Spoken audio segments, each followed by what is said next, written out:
Welcome to our weekly World Climate Change News. Recently, an investigation by the environmental charity Hubbub and nature charity the Fairyland Trust found evidence that 83% of the material in the Halloween costumes is oil-based plastic, equivalent to 83 million plastic bottles.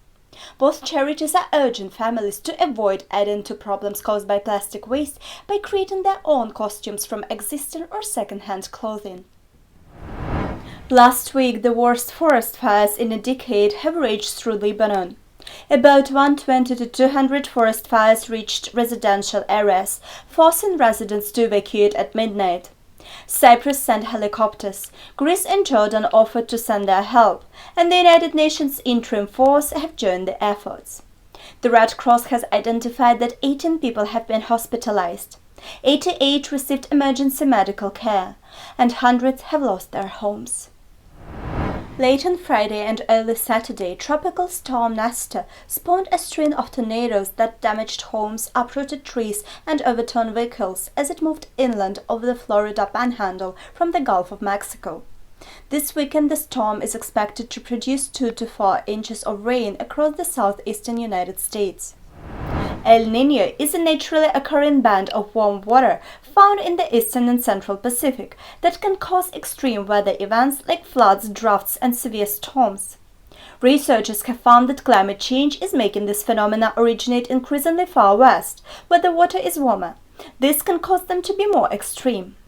A wildfire that broke out on Monday near Los Angeles' wealthy Pacific Palisades area threatened around 200 homes and injured 2 people. The evacuation order was lifted around 8 p.m. on Monday, but residents were told to remain alert. In total, around 150 county and city firefighters fought the flame.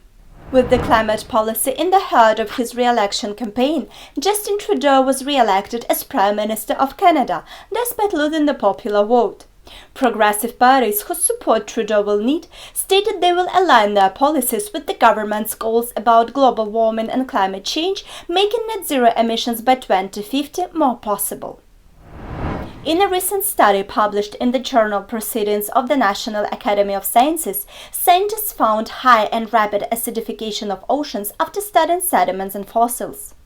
This may lead to the extinction of many marine species.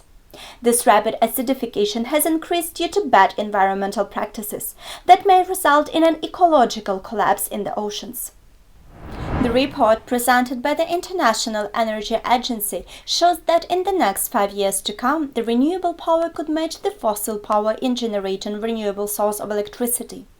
The combined energy production from hydro, solar, wind, and biomass are the potential factors in matching the fossil energy, but a steady increase is necessary to reach this goal.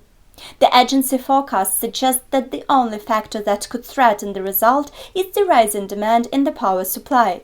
That will make it hard for the renewable sources to keep up and occupy a fair market share. The unprecedented drought that has caused a water crisis in Zimbabwe has now claimed the life of at least 55 elephants since September. The death occurred in Zimbabwe's largest national park, Hwanga National Park. Some died while searching for water, while deaths of the others were caused by residents of nearby communities where elephants strayed in search for food. Several of the deceased elephants were found within 50 meters from the water reservoirs, which suggests that they have traveled long distances and died just before reaching the water. Let us always reach our goals. Thank you for watching. This was Alexandra on Weekly World Climate Change News. Please subscribe to our channel and join us here next week.